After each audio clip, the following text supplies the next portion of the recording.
All right, so today we're going to jump into Module 17, which is Graphical User Interface Programming, also known as GUI programming. And graphical user interface, of course, is when we start using things like buttons and windows and pop-up windows and sliders and text entry boxes and menus, sort of what we're all used to using now. So we're finally bringing our Python programs into a more modern look and feel.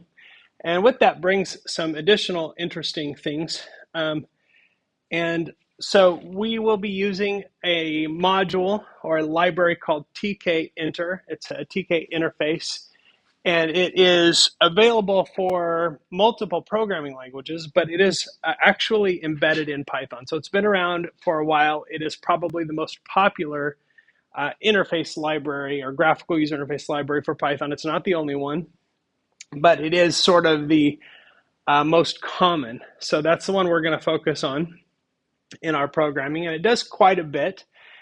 And one of the nice things about TK interface is that it is actually included with Python. So that's how long it's been around and how common it is. It's actually included with a standard Python installation. What that means is if you're using an Apple computer and you're using an older version of Python, this is the time, if you haven't done it already, you want to update to the newest version of Python on your computer. So you're using at least 3.10 or 3.11.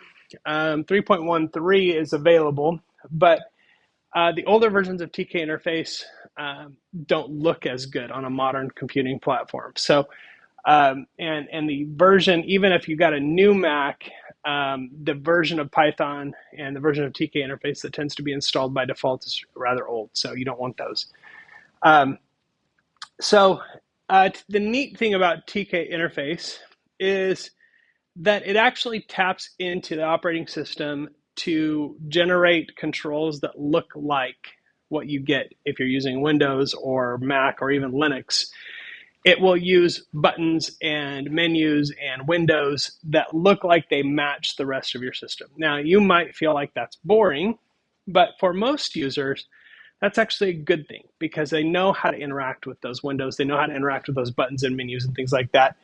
And maybe you've had the experience of using a program where they've created their own style of menus and buttons and things like that, and you have realized that sometimes it's confusing to know what's a checkbox versus a radio button versus a menu versus a button, a slider, whatever.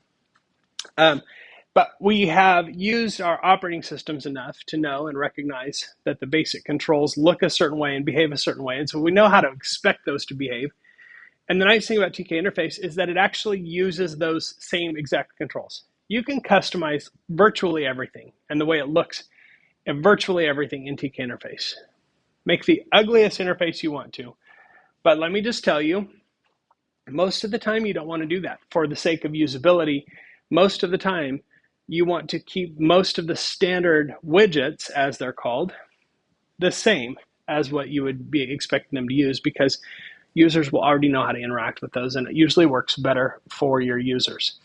The last thing about TK interface that you need to know is that it organizes objects in a hierarchy, just like those Russian nesting dolls that we talked about earlier in the class.